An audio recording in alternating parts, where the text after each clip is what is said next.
شعر نمبر 3۔ میں بھی منہ میں زبان رکھتا ہوں، کاش پوچھو کہ مدعا کیا ہے۔ شعر نمبر 4۔ ہم کو ان سے وفا کی ہے امید، جو نہیں جانتے وفا کیا ہے۔ منہ میں زبان رکھنا، بولنے کی طاقت۔ مدعا مطلب، مقصد، خواہش۔ وفا خیر خواہی، نباہ۔ شعر نمبر 3۔ غالب کی شاعری آفاقی انداز لیے ہوئے ہے۔ آپ کی شاعری میں تنوع پایا جاتا ہے۔ اس شعر میں اپنی محبوب سے شکوہ کرتے ہوئے کہتے ہیں کہ تم اپنی پریشانیاں اور مشکلات بغیر کسی ہچکچاہٹ کے سب سے کہہ دیتے ہو، اوروں سے حال چال پوچھتے ہو، جبکہ میرے پاس بھی تمہاری بے رخی کی وجہ سے بہت سی شکایات ہیں، جن کو بیان کرنے کے لیے میرے پاس بہت سے الفاظ ہیں، جبکہ میرا محبوب میرا حال پوچھے بغیر بے رخی سے گزر جاتا ہے اور میرے دل کی آرزو جاننے کی کوشش ہی نہیں کرتا کہ میں اسے اپنے دل کا حال اور اپنی محبت بتا سکوں۔ دوسرا مفہوم یہ ہے کہ شاعر کہتا ہے کہ اللہ تعالیٰ نے مجھے بولنے کی طاقت بخشی ہے اور میں بہت اچھے طریقے سے بات کر سکتا ہوں، مگر افسوس کہ میرا محبوب مجھ سے بات ہی نہیں کرتا اور میرے دل کی حالت جانتا ہی نہیں، اور پھر حسرت سے کہتے ہیں کہ کاش میرا محبوب میرے جذبات کو سمجھے۔ تیسرا مفہوم یہ ہے کہ شاعر کہتا ہے کہ ہمارا دوست اجنبی لوگوں سے ہمارے دل کی حالت پوچھتا ہے کہ ہمارے دل میں اس کی چاہت ہے یا نہیں، کاش کہ وہ ہم سے پوچھے کہ ہمارے دل میں اس کی کتنی چاہت چھپی ہوئی ہے۔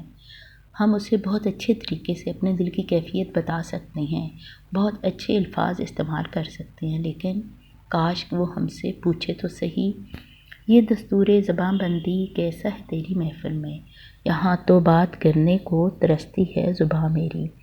غیروں سے کہا تم نے، غیروں سے سنا تم نے، کچھ ہم سے کہا ہوتا، کچھ ہم سے سنا ہوتا، ان لبوں نے نہ کی مسیحائی، ہم نے سو سو طرح سے مر دیکھا۔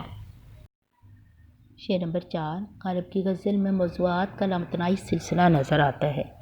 تخیل کی بلندی ان کی ایک اہم خوبی ہے۔ اس شعر میں غالب نے 2 مفہوم بیان کیے ہیں۔ پہلے مفہوم میں شاعر اپنے دوست کی لاپرواہی سے تنگ ہیں۔ کہتے ہیں عشق و محبت تسلیم و رضا کا نام ہے، لیکن غالب کے دوست کی فطرت میں بے وفائی کوٹ کوٹ کر بھری ہوئی ہے۔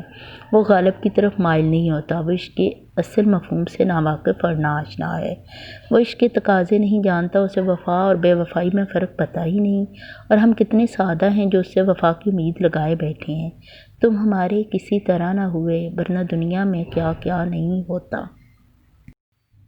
اسی لیے اپنے دوست سے وفا کی امید رکھنا بیکار ہے، کیونکہ ہمارے دوست کی ذات ظلم و ستم اور جفا کا دوسرا نام ہے، لیکن ہم جیسا سچا عاشق اس سے ٹوٹ کر جاتا ہے اور اس کی بے رخی کے باوجود یہ امید رکھتا ہے کہ کبھی تو وہ ہماری طرف مائل ہوگا۔ دوسرا مفہوم یہ بھی ہو سکتا ہے کہ ہم کیسے نادان اور بے وقوف لوگ ہیں کہ ہم ان لوگوں سے وفا اور محبت کی امید باندھ لیتے ہیں کہ جنہیں یہ معلوم نہیں کہ محبت اور وفا کیا ہے، اور انہوں نے کبھی ہم سے وفا کا سلوک کیا ہی نہیں۔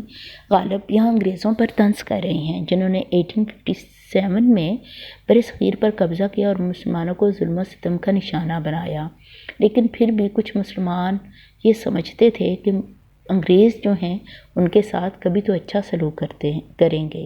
اسی لیے غالب کہتے ہیں کہ ہم کیسے کم عقل ہیں کہ ایسے لوگوں سے وفا کی توقع رکھتے ہیں جو وفا کے معنی ہی نہیں جانتے۔ یعنی انگریزوں سے کسی قسم کی بھی بھلائی کی امید رکھنا بیکار ہے۔ اے دوست، ہم نے ترک محبت کے باوجود محسوس کی ہے تیری ضرورت کبھی کبھی، ہم نے مانا کہ تغافل نہ کرو گے، لیکن خاک ہو جائیں گے ہم تم کو خبر ہونے تک۔ شعر نمبر 5۔ ہاں بھلا کر تیرا بھلا ہوگا، اور درویش کی صدا کیا ہے۔ شعر نمبر 6۔ جان تم پر نثار کرتا ہوں، میں نہیں جانتا دعا کیا ہے۔ شعر نمبر 7۔ میں نے مانا کہ کچھ نہیں غالب، مفت ہاتھ آئے تو برا کیا ہے۔ الفاظ معنی: بھلا، نیکی، درویش، فقیر، غریب، صدا، آواز، نثار، جان قربان کرنا۔ شعر نمبر 5۔ غالب کی شاعری میں رنگا رنگی پائی جاتی ہے، آپ جدت سے کام لیتے ہیں۔ اس شعر میں غالب نے اپنے آپ کو مثال بنا کر پیش کیا ہے۔ اگر تم عشق کے دستور کے مطابق ہماری طرف مائل نہیں ہوتے تو نہ صحیح، لیکن ہم تجھ سے فقیر کی طرح سوال کرتے ہیں کہ ہمارا دامن اپنی محبت سے بھر دے۔ دوسروں کے ساتھ بھلائی کرنے سے اپنے ساتھ بھی بھلا ہوتا ہے۔ اگر تم دوسروں کے ساتھ اچھا سلوک کرو گے تو تمہیں اس کا اچھا اجر ملے گا۔ شاعر اپنے دوست کو احساس دلا رہے ہیں کہ اگر وہ ان کے ساتھ اچھا سلوک کرے گا اور محبت کرے گا تو بدلے میں اسے محبت ملے گی۔ دوسرا مفہوم یہ ہے کہ شاعر اپنے دوست کو یہ باور کرا رہے ہیں کہ اگر انسان دنیا میں رہتے ہوئے کسی کو دکھ درد میں شریک ہوتا ہے اور برے وقت میں ساتھ دیتا ہے تو جب اس پر کوئی برا وقت آتا ہے تو دوسرے اس کی مدد کرتے ہیں۔ اس لیے دوست سے کہتے ہیں کہ اگر آج تم میری محبت کا جواب محبت سے دو گے تو اللہ تعالیٰ تمہیں اس کا اجر دے گا، اور جب تم پر کوئی آزمائش آئے گی تو دوسرے تمہاری مدد کریں گے۔ یعنی غالب اپنے دوست کو آزمائش میں نہیں ڈالنا چاہتے۔ تیسرا مفہوم یہ ہے کہ غالب ان لوگوں سے مخاطب ہیں اور احساس دلا رہے ہیں کہ تم دوسروں کے ساتھ بھلا کرو تو اللہ تعالیٰ تمہیں اجر دے گا۔ میری شاعری کا مقصد بھی یہی ہے کہ میرے جیسا فقیر یہ صدا لگا رہا ہے کہ انسان جو دنیا میں بوتا ہے وہی کاٹتا ہے۔ آج اگر کسی کی مشکل میں کام آؤ گی تو کل تم پر جب کوئی مشکل آئے گی تو دوسرے بھی تمہارے اس کے کام آئیں گے۔ یعنی اگر ہم مشکلات سے بچنا چاہتے ہیں تو ہمیں فلاح و بہبود کا راستہ اپنانا چاہیے۔ کرو مہربانی تم اہل زمیں پر، خدا مہرباں ہوگا عرش بری پر۔